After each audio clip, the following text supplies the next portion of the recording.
오늘 우리에게 주시는 하나님 아버지의 말씀은 누가복음 15장 25절에서 32절 말씀입니다. 누가복음 15장 25절에서 32절까지 제가 봉독해 드리겠습니다. 마다들은 밭에 있다가 돌아와 집에 가까이 왔을 때 풍악과 춤추는 소리를 듣고 한 종을 불러 이 무슨 일인가 물은데 대답하되 당신의 동생이 돌아왔음에 당신의 아버지가 건강한 그를 다시 맞아들이게 됨으로 인하여 살찐 송아지를 잡았나이다 하니 그가 노하여 들어가고자 하지 아니하거늘 아버지가 나와서 권한대 아버지께서 대답하여 이르되 내가 여러 해 아버지를 섬겨 명을 어김이 없거늘 내게는 염소 새끼라도 주어 나와 내 벗으로 즐기게 하신 일이 없더니 아버지의 살림을 창녀들과 함께 삼켜버린 이 아들이 돌아오매 이를 위하여 살찐 송아지를 잡으셨나이다.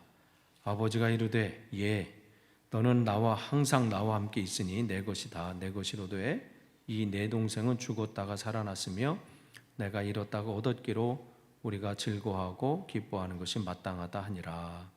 아멘.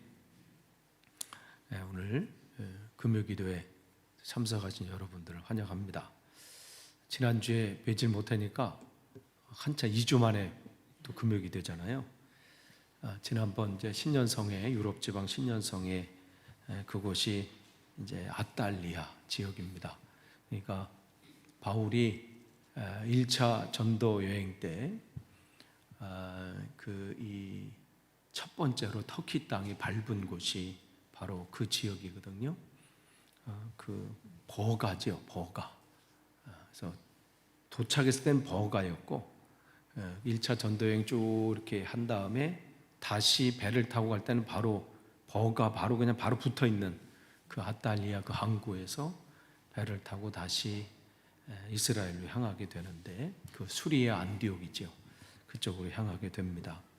근데 그 땅을 이렇게 밟으면서 뭐 다 무너져 있어요. 뭐 이렇게 그런 도시나 뭐 이런 그쪽이. 근데 그때 이제 찬란했던 그런 모습들은 있습니다. 그 원형 경기장이든지 또 극장이든지 야외 극장이든지 모든 상황 바울이 거기에 도착했을 때 어떤 마음이었을까라는 생각이 들고 또한 그가 태생이 터키 태생이잖아요.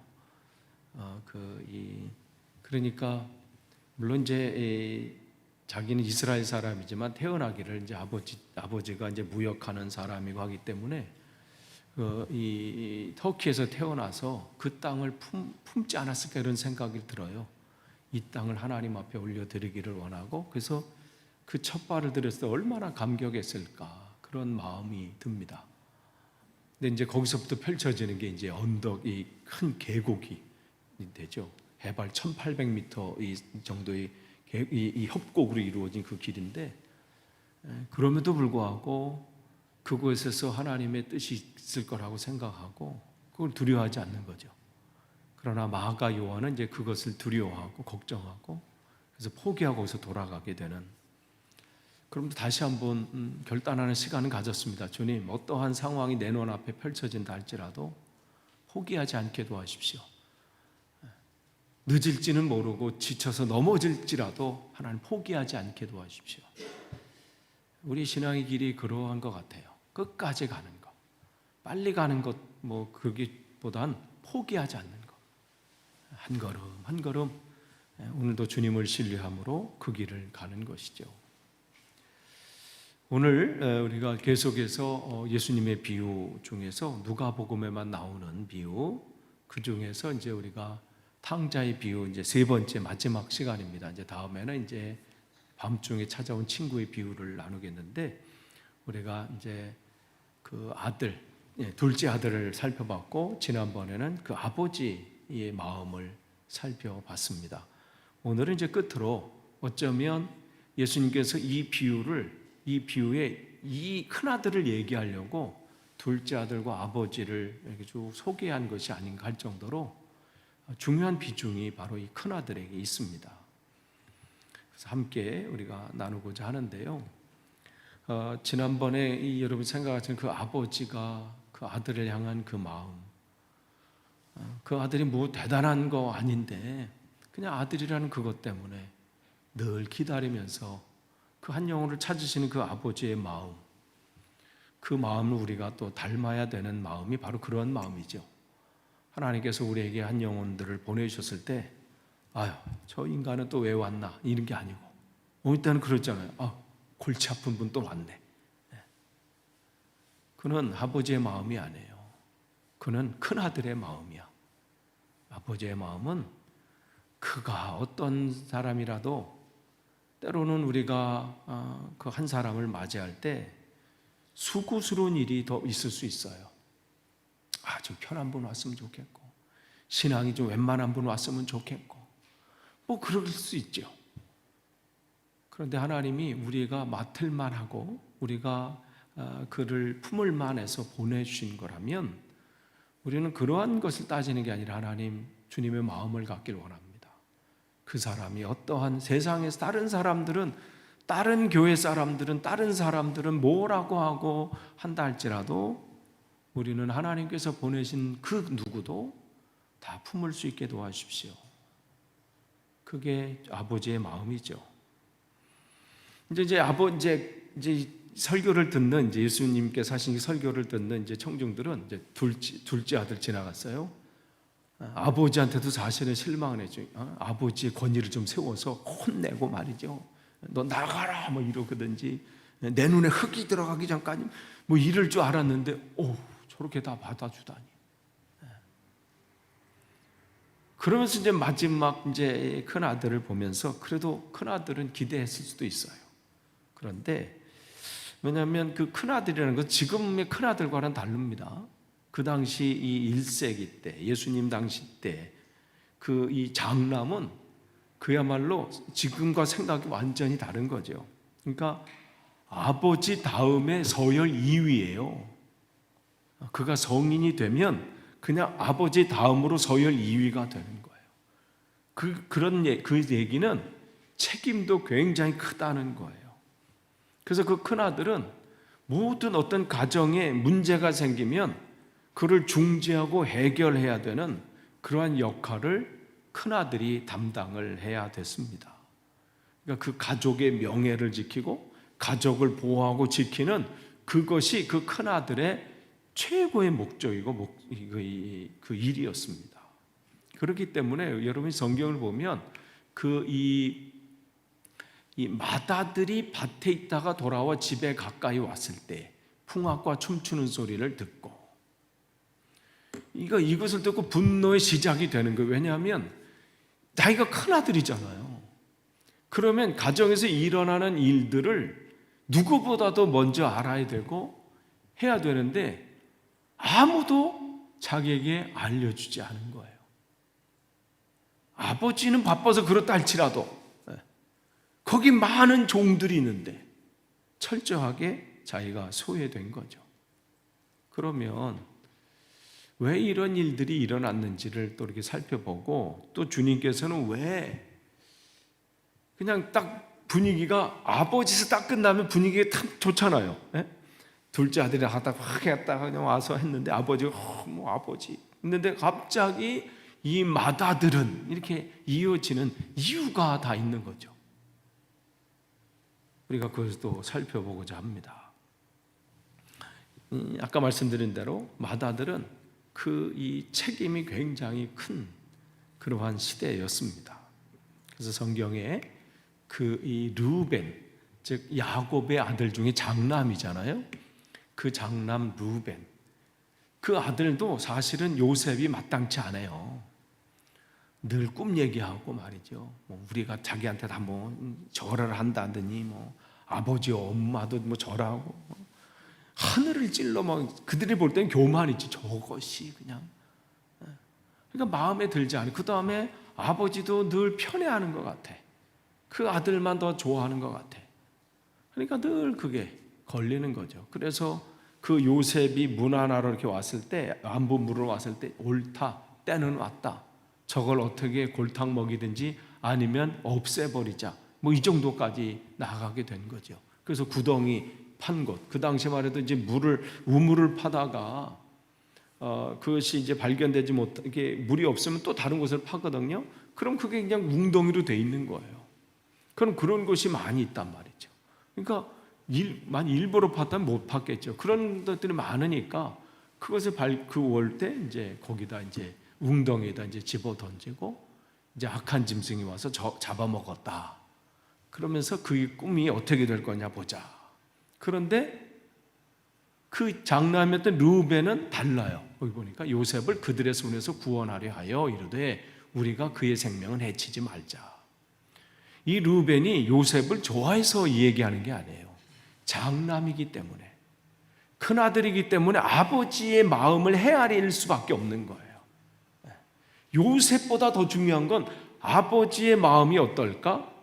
그 다음에 이 막내가 죽으면 우리 가정에 어떠한 어려움이 있을까? 이런 것을 생각하니까 지금 만감 교차되는 거예요. 마음 한쪽에는 이걸 이 얄미운 걸 어떻게 해보고 싶은 마음도 있지만 한쪽에는 그 장남으로서 또 그걸 하지 못하는 그러한 마음이 담겨져 있는 거죠. 그러니까 뒤에서 어디 갔다 왔는데 돌아와 보니 구덩이에 이르러 본즉 거기 요셉이 없죠. 그래서 팔아버린 거예요. 큰 형이 없을 때 그 나머지 형제들이 그냥 알아서 치워버렸어요. 그리고 아우들에게 되돌아와서 이르되 아이가 없도다. 나는 어디로 갈까? 이 얘기는 이제 막막한 거예요. 우리 집이 어떻게 될까? 아버지는 어떨까? 낙심할 거 생각하니까. 내가 이 책임자로 이 장남으로서 역할을 못한 거에 대한 어떤 부끄러움도 있고 그런 것들이 지금 여기 안에 담겨져 있는 거예요. 그러니까 그만큼 그 당시에는요, 이 장남의 역할이 굉장히 중요했고 그 책임감이 어마어마했습니다.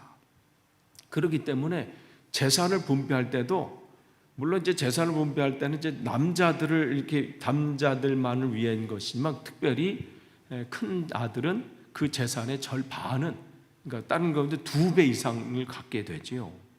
그러니까 그 정도로 장자에게 그 나머지 가지고 이제 반 가지고 이제 나누게 되는데 그 정도로 남들보다 갑절을 받게 되는 그 속에는 책임이 따를 수밖에 없는 겁니다.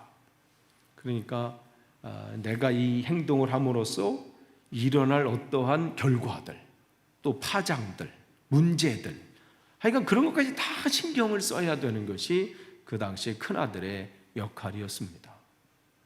또한 이 모든 재산을 분배할 때 결국 아버지가 살아계실 때는 물론 상속을 받았더라도 이것을 자기 의미대로 팔 수는 없습니다. 소유는 할 수 있어요.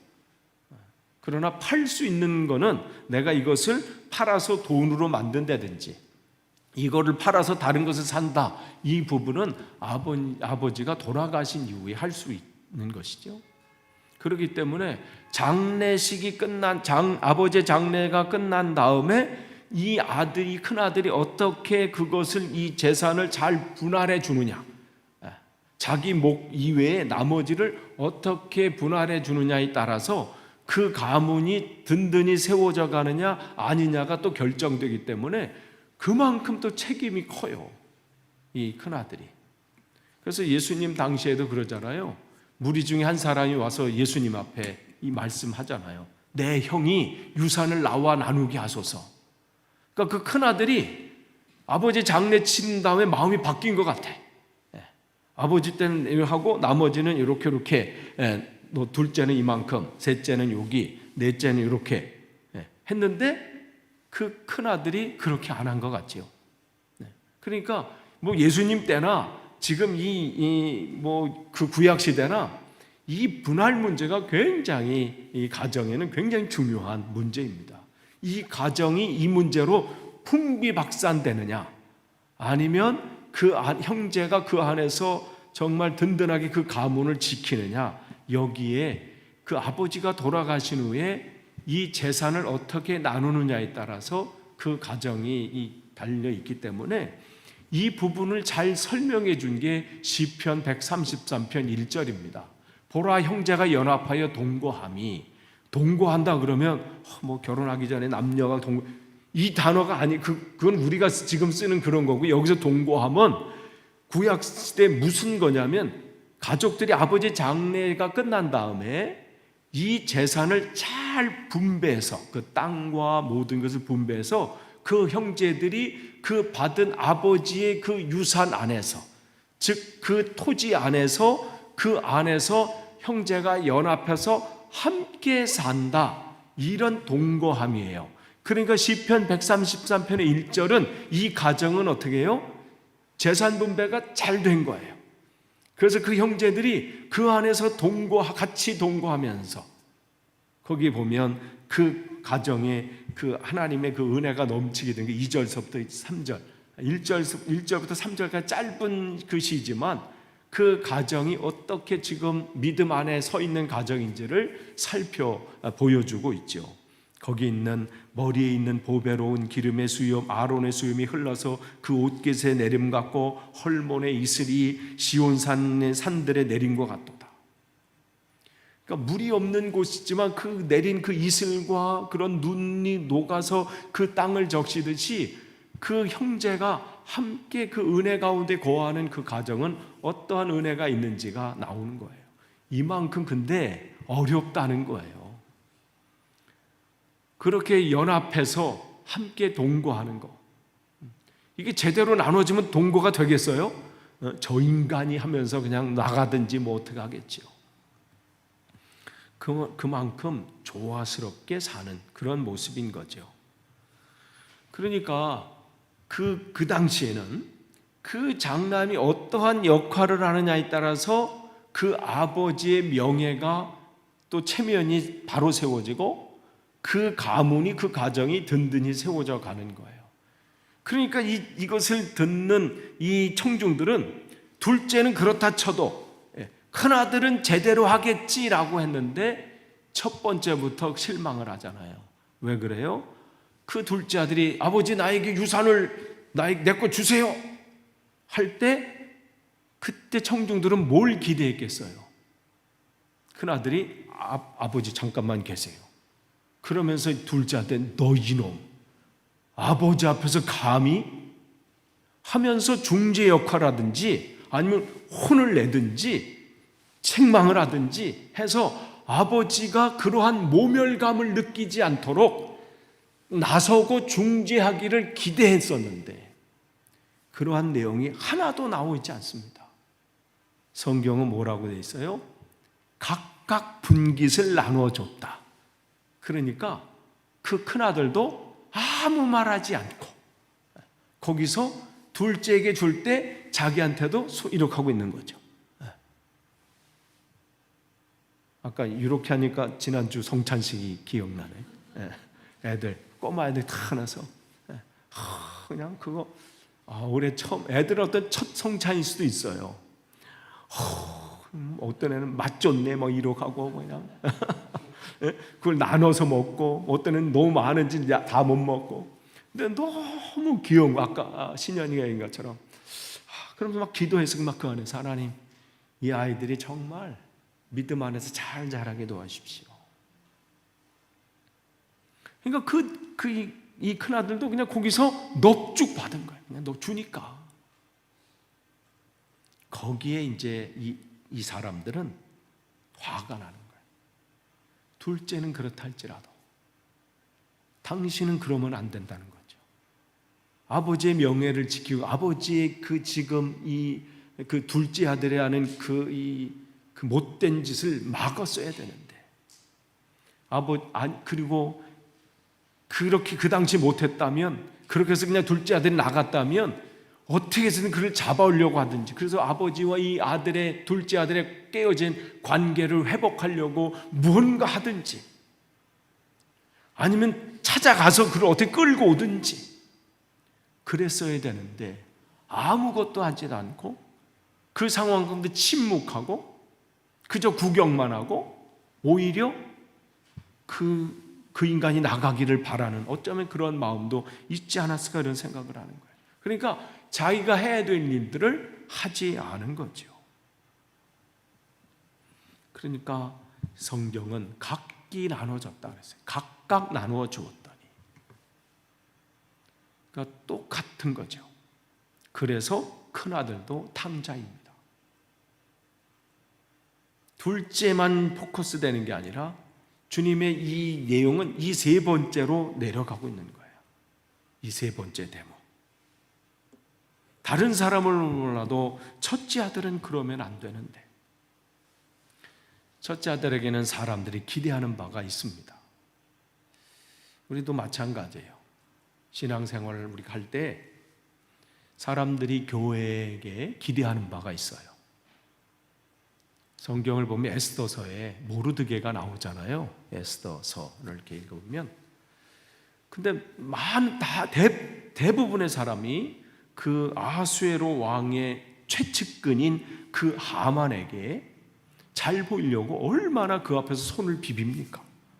그리고 다 절을 해, 그냥 그를 왕으로 섬기듯이 잘 보여야 되니까.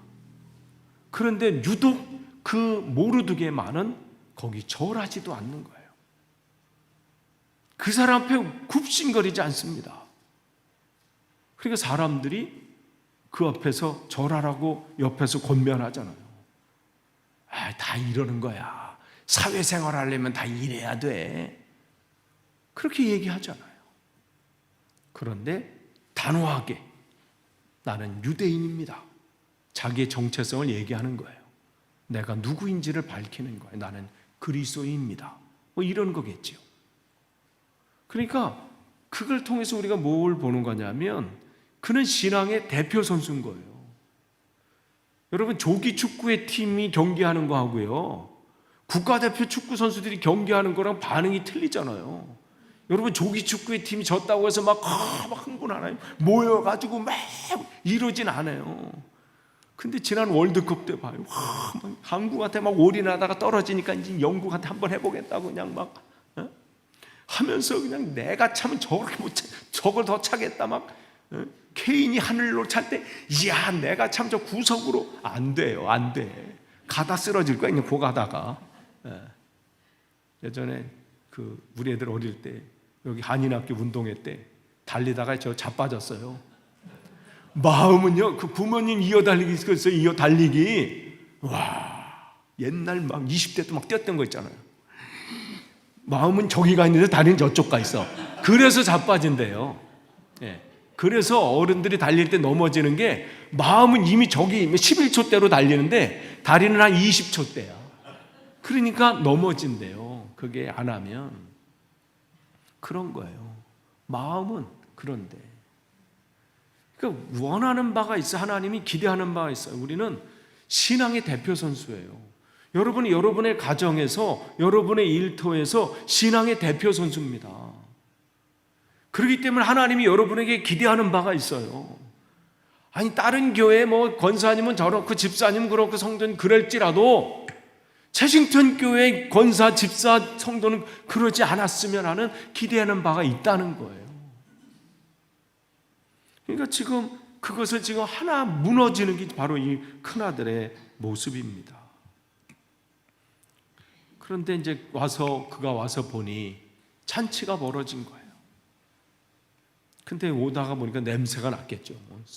큰 송아지를 잡았는데 그게 어제 말씀드린 최소 100명에서 200명이 사람들이 해야 될 정도의 잔치라고 그랬어요.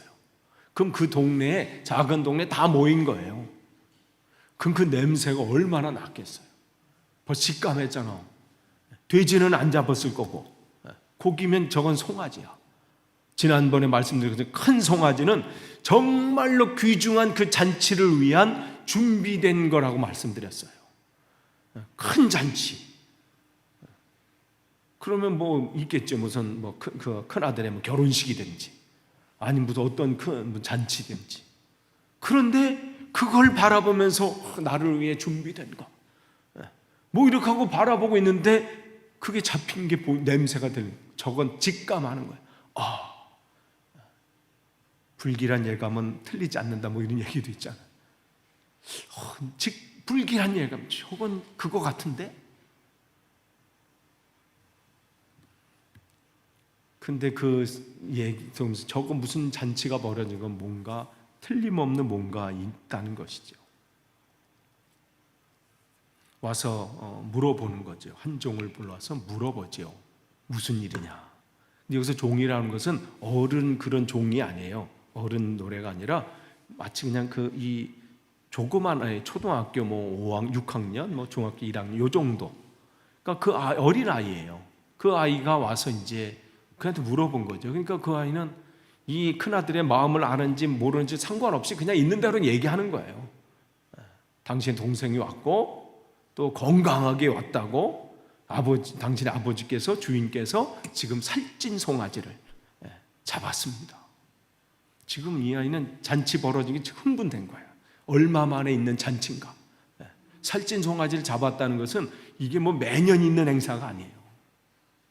어쩌면 자기 처음 맞이하는 큰 잔치일 수 있어요. 그러니까 흥분이 되죠. 저도 우리 어릴 때 그러지 않았어요? 추석이나 설날 때 되면 한번 목욕탕 그때 가는 거잖아요. 그때 한번 옷을 사잖아요. 설빔 해가지고 해가지고 사가지고. 그럴 때 얼마나 가서 흥분되는 거예요.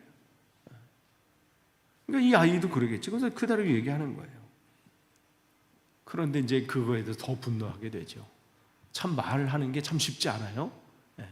나는 이런 의도로 얘기해도 받아들인 사람의 감정이 어떠냐에 따라서 그 사람의 또 받아들이는 게 틀리잖아요.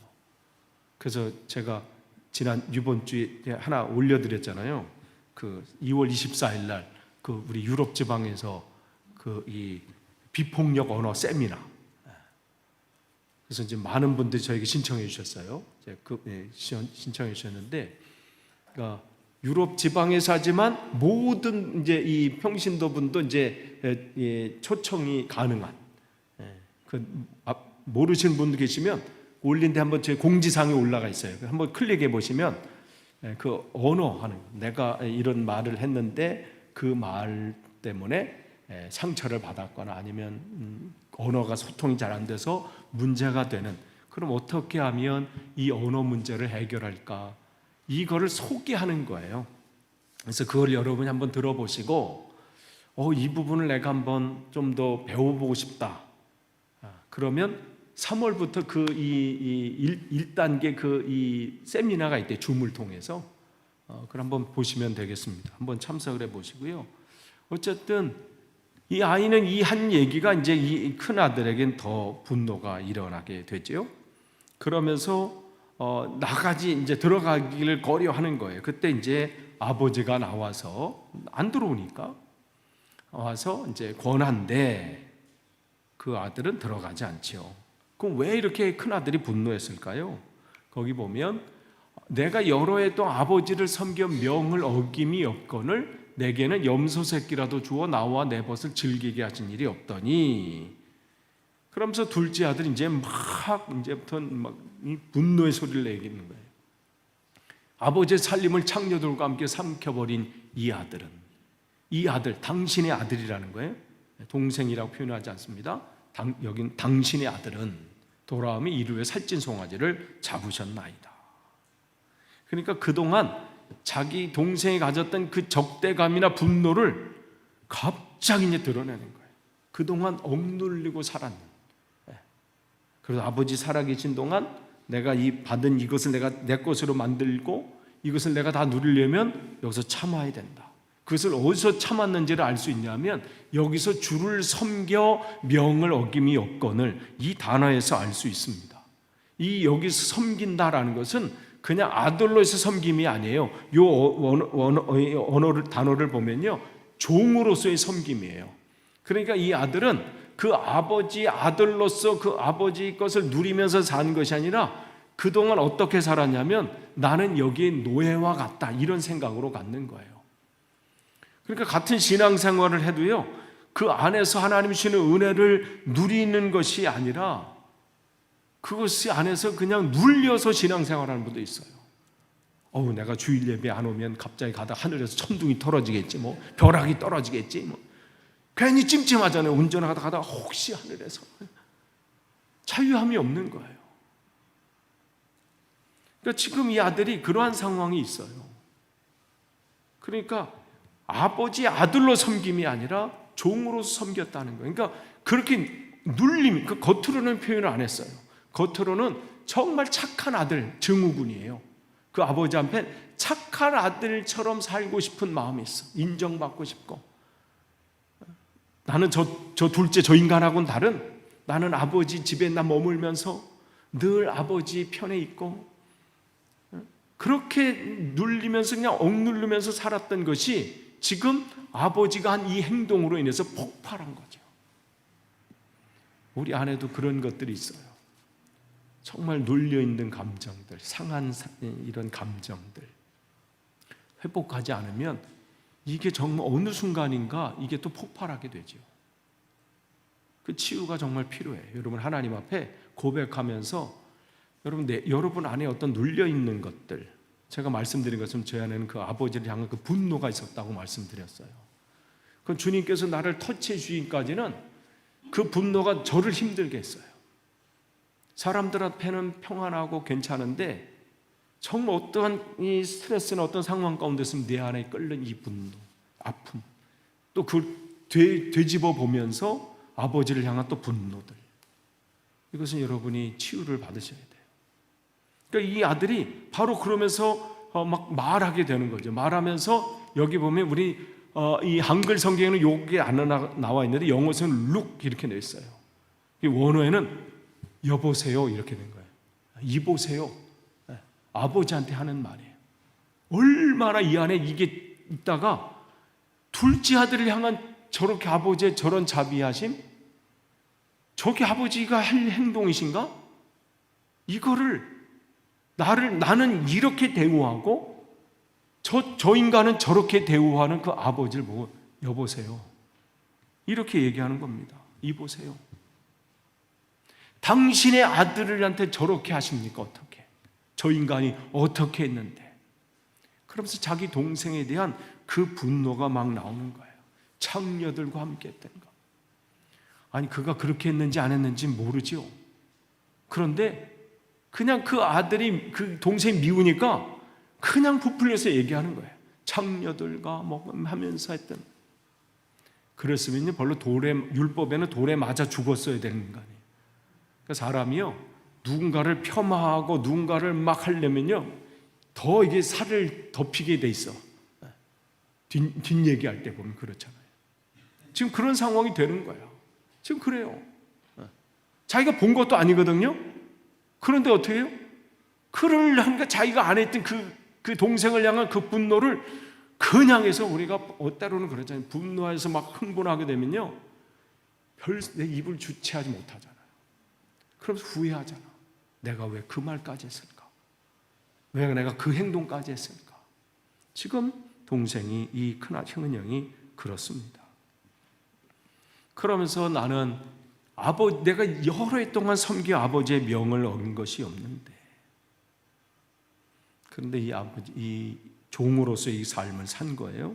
근데 사실 여러분, 이 큰아들은 충분히 자기가 이 일들을 할 수 있습니다. 왜냐하면 이미 아버지한테 그 재산을 다 물려받은 상황이에요. 팔지 못할 뿐이죠. 이것을 가지고 자기가 누릴 수 있어요. 염소를 잡아서 친구들을 불러서 잔치할 수 있습니다. 그런데 그것을 지금 하지 못했던 거죠. 누릴 수 있음에도 불구하고 그 마음은 늘 뭐예요? 눈치를 보는 거예요. 누리지 못하는 거죠. 저도 말씀드린 기억이 있는데, 제가 그 어릴 때 그 바나나 우유 사건이 있었다고 그랬잖아요. 그 다른 바나나 빙그레 그 단지, 그 초등학교 3학년 때인가 4학년 때 너무 먹고 싶은데 몸으로, 근데도 말을 못했어요. 왜냐하면 제가 좀 성숙했던 것 같아. 내 밑으로 동생 셋이 있는데 저 가격이 비쌀 텐데 저걸 사달라고 나 하면 혼자 먹을 수도 없고 동생까지 사면 우리 부모님 얼마나 힘드실까. 그러면서 말도 못 꺼내고 속으로만 끙끙 앓면서 먹고 싶다. 그러나 참자. 우리 부모님은 힘들다. 목회하시는 걸 보니 힘드신데 저거를, 저 비싼 것을. 그러면서 그걸 내가 20 넘어서 어머니한테 말씀드렸어. 어머니 펑펑 우시는 거예요. 그때 왜 얘기 안 하냐? 얘기도 안 하고 싶었어요. 부모님 형편이 뻔한 거 내가 보여서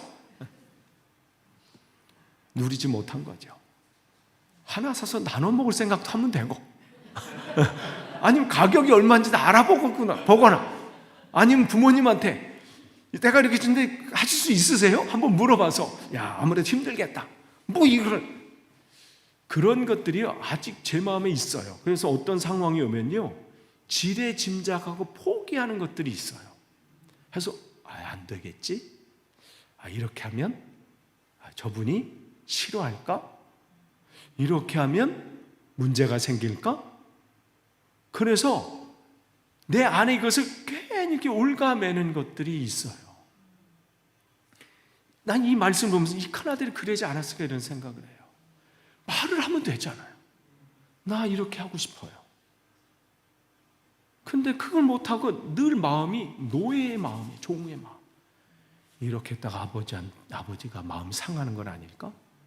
또 이렇게 했다가 또 괜히 또 둘째 아들도 그랬는데 또 나까지? 그러한 것들. 그런데 아버지는 그 아들을 보면서 말씀하시죠. 다 이 아들을 얘기하면서 와서 얘야 그럼 얘야. 그 아들이 당신 여보세요 뭐 이렇게 하고 당신의 아들 뭐 이렇게 해도 아버지라는 단어를 안 쓰거든요. 분노가 극에 달았다는 거죠. 그럼에도 불구하고 이 아버지는 얘야. 그 마음이에요. 그게 우리 아버지의 마음이에요. 우리가 어떠한 모습으로 하나님 앞에 서 있다 할지라도 주님은 우리에게 얘야. 그렇게 다가오시는 거예요. 얘야, 너는 항상 나와 함께 계신 내 것이 다 내 것이로 돼. 그러니까 아버지는 내한테 다 맡긴 거잖아요. 이미 그 둘째 아들한테 줬을 때 각각 나눠졌다는 것은 이거 다 이제 내 것이다. 네가 누려라. 근데 누리지 못하고 그냥 있던 거죠.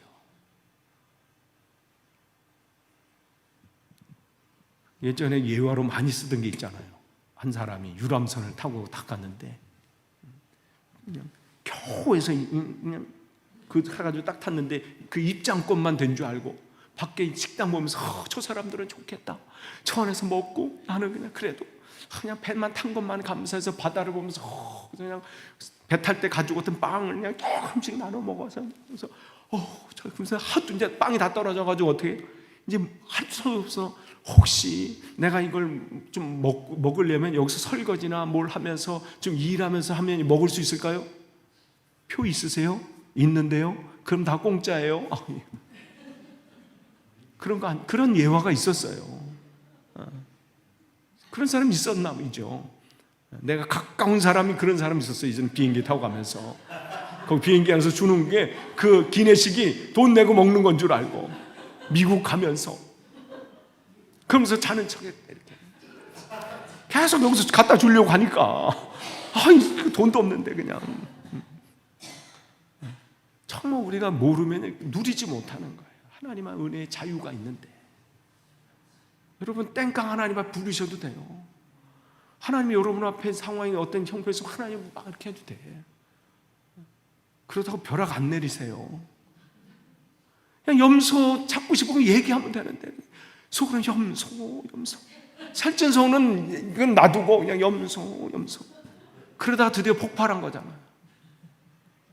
폭발할 그때 하지 마시고요. 그냥 미리 저처럼 그냥 바나나 우유 그러지 마시고. 그러니까 주님의 마음이 얘야 왜 그렇게 사냐는 것이죠. 얘 동생은 죽었다 살아났으며 길을 잃었다 얻었기로 우리가 즐거워하고 기뻐하는 것이 마땅하다. 이게 아버지의 마음이에요. 한 영혼이 돌아오는 것보다 더 기뻐할 것이 뭐가 있냐 이 말씀이죠. 가장 기뻐할 것, 이거보다 더 즐거워하고 기뻐해야 될 것은 없다는 거예요. 그래서 마가복음 15장에는요 계속 이 말씀을 해요. 잃어버린 양, 또 잃어버린 것에 대해서 계속해서 말씀하고 있습니다. 그러니까 우리가 주님께서 그 은혜를 말씀하시는데 결국 이건 누구를 향한 거? 이 큰아들은 이 설교를 지금 듣고 있는 바리새인과 서기관들이에요. 그들이 큰아들인 거죠.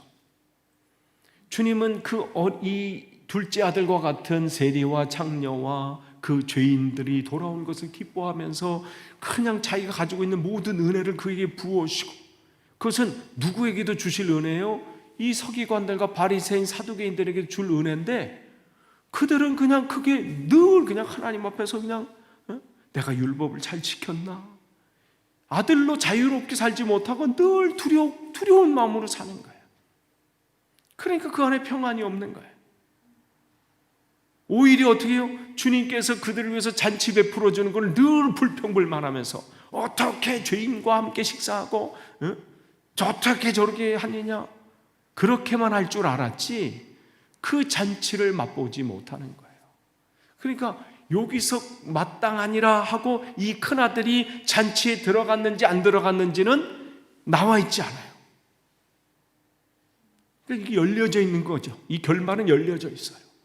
바리새인과 서기관들도 똑같은 상황, 밖에서 지금 예수님께서 그 세리와 죄인들과 함께하는 그 잔치 자리를 구경하고 불평불만하고 분노만 하고 있지, 그 잔치에 들어가지 못하고 밖에만 있는 거예요.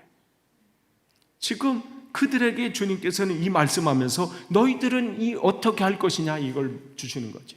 이 큰아들처럼 계속해서 분노만 하고 그 지금 일이 끝나고 돌아왔다는 건 해가 졌다는 거예요.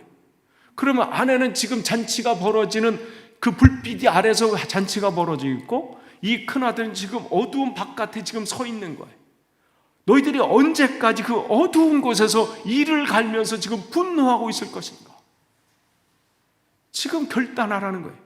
거기서 네가 들어갈 것인지, 아니면 여전히 그 안에서 은혜의 밖의 자리에서 분노하고 있을 것인지. 그것은 바로 또 우리에게 주시는 은혜 말씀입니다. 우리가 나는 이 정도만 됐어가 아니라 우리에게는 또 다른 하나님의 은혜가 필요합니다. 그래서 우리는 계속해서 그 은혜의 잔치 자리에 들어가야 돼. 다른 사람을 판단하고 저 사람은 저렇고 판단하면서 그 안에 밖에서 있는 게 아니라, 판단할 게 아니라 나도 그 안에 일단 들어가는 거예요. 나에게 부어진 은혜가 있기 때문에 그렇죠. 끝을 맺습니다. 예수님을 향해서 불평불만했던 서기관들은 이 말씀을 듣고 더 혈기 날 수도 있어요. 근데 그 안에서 깨닫는 자는 주께로 오는 것이죠. 그때 그 안에서 변하지 않을 것 같은 아리마대 요셉, 그런 사람, 바로 이 원래는 바깥에 있었던 사람이죠. 근데 그가 예수님께로 오고 나중에는 예수님이 시신까지 걷어서 그것을 했다는 것은 드러내는 거예요. 잔치자리, 은혜의 자리로 들어간 것이죠. 우리도 마찬가지예요. 밖에 있는 게 아닙니다. 여러분, 날마다 은혜의 자리로 들어가지고 날마다 사모함으로 주님이 오늘 여러분에게 주는 은혜를 누리시기를 간절히 축원합니다. 기도하겠습니다. 하나님 감사합니다. 오늘 좀 길지만 조금 말씀을 좀 길게 나눴지만, 또 하나 이 말씀 속에 또 하나 우리가 깨달아야 할 것이 있다면 깨달아서 하나님의 은혜 가운데 온전히 거할 수 있도록 주여 붙잡아 주시고, 오늘 주님께서 우리에게 주실 은혜가 있음을 또 기대하게 하옵소서. 예수님의 이름으로 기도하옵나이다. 아멘.